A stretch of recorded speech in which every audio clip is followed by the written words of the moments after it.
আর সরকারি যন্ত্র আর ভারতবর্ষের গড়ি মিডিয়া কর্পোরেটের টাকায় যে সমস্ত টিভি চ্যানেল পত্রিকা রেডিও চলে তারা প্রকাশ করছে ভারতের অর্থনীতি তর তর করে এগিয়ে যাচ্ছে। জাপানকে পেছনে ফেলে ভারতের অর্থনীতি 4 নম্বরে উঠে গেছে। আর কদিন আগে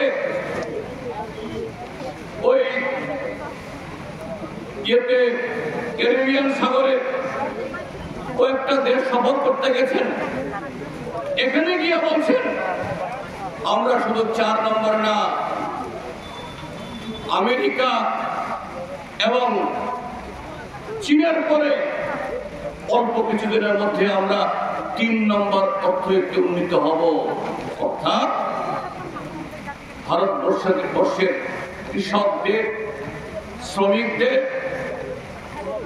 তাদের আয় 2 গুণা 3 গুণা বাড়ছে। ভারতবর্ষের বিশাল যুব সমাজ, পৃথিবীর কোন দেশে এত অল্প বয়সী যুবক যুবতী নেই। এই যুবক যুবতী তাদেরকে কাজ দেওয়ার সুযোগ হয়েছে।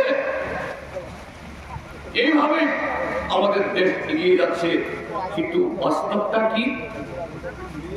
বাস্তবের ছবি কি? সেই বাস্তবের ছবি হলো আমাদের গ্রাম, আমাদের পাহাড়, আমাদের শহর, আমাদের শহরতলি, আমাদের বস্তি। সে বাস্তবের ছবি হলো আমাদের দেশের যুব সমাজ।